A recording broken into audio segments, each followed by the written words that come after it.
Hey guys, so my topic, what I would like to talk about, is going to be converted into free course for Karate for Mental Health, and I want to look at the safety because I see that people going on seminars getting overexcited, both coaches and students, and then ending up with the injuries.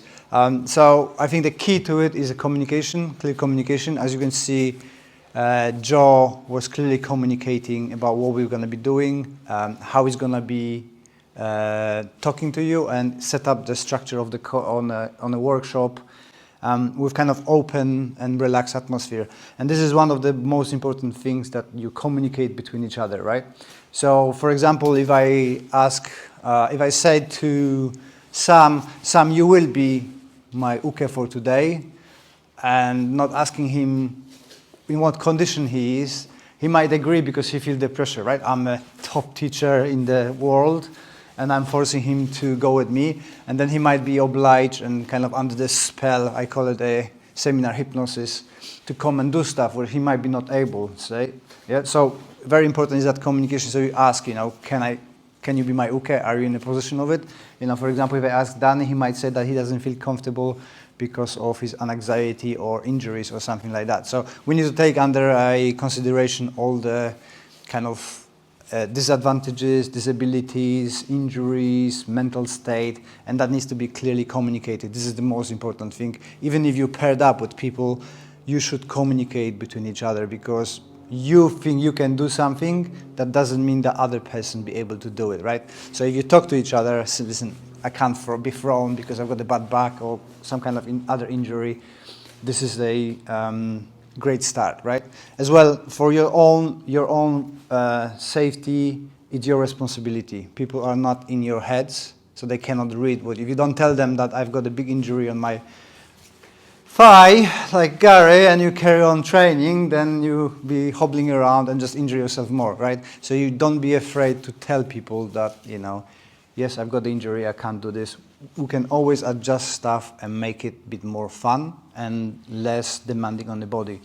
Also, you might not feel like you want to do. I like that stuff in the BJJ, and I think it should be more incorporated into karate, that if you don't want to train with somebody, you can feel free to say, sorry, I don't want to today spar with you. I don't feel like it. Maybe you're too big for me, too good for me. You're a white belt, I'm a brown belt.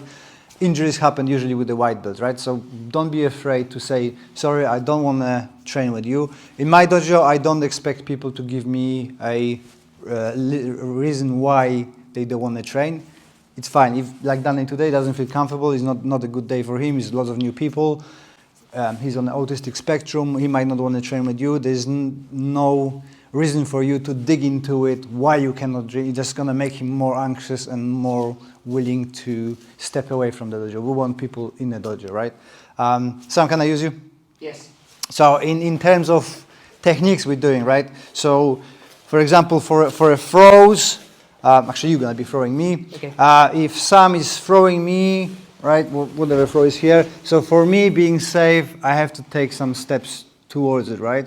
If Sam is throwing me and I'm going to go sideways and stand like this, I'm going to land on my head, right? So for me, my own safety is that, actually let's do this one. I'm going to be rolling towards him. I'm going to be hiding my head. When he throws me, I'm going to make sure I'm trying to land properly, right? For Sam, for the purpose of training, he's holding me up, so I make sure that I'm not going to hit my head down, and we both have a nice and safe training, right? If I want to go and throw Sam, I ask him first, are you okay to be thrown? I am okay to be thrown, yeah. Have you been thrown before? Do you know how to land? A couple of times, yeah. Yeah, okay. So we've got some communication we know, right? So I can go in, hop, and throw him, but I want to make sure that I'm doing everything properly, right? Listening to the instructions, some people going like, I think everybody had the experience of that. You're telling somebody, you're going to turn your hips. Yeah, I know. And doing something completely different. It's striking, right? You're asking people, are you comfortable with this? Have you done ever sparring with the head punches?